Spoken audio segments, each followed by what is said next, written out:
I'm going to show you guys how to release off around your hip with your massage ball. So we're going to start with our glutes on the back. This is a pretty cruisy one. Pop it under your rump. Have a little roll around until you find your tight spot.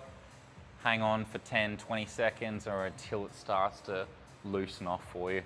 You'll find that towards the outside of the hip, you've got a little bit more of a gold mine going on.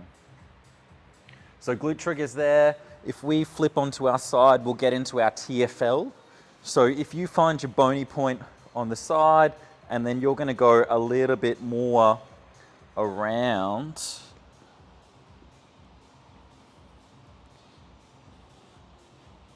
So balls a little bit more towards the front of the side of the hip. Find your spot. Same again, we're looking for the most juiciest point to release off.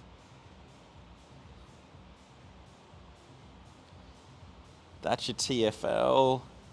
If we flip onto our front, we'll get into our hip flexors too. So ball goes under the front of the hip this time. I'm gonna pop it in there. I'm gonna bring my other leg out to the side so I can just get a little bit more weight onto that ball.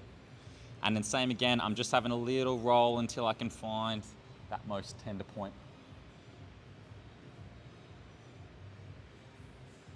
And our last trigger for the hips is our hamstrings. I prefer to do it on a box.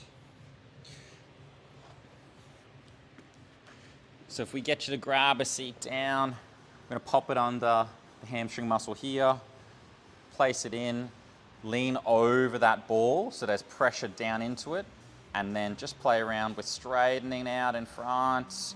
You might do a little bit of in, out as well. So same thing, target those tightest areas because that's where the lowest hanging fruit is.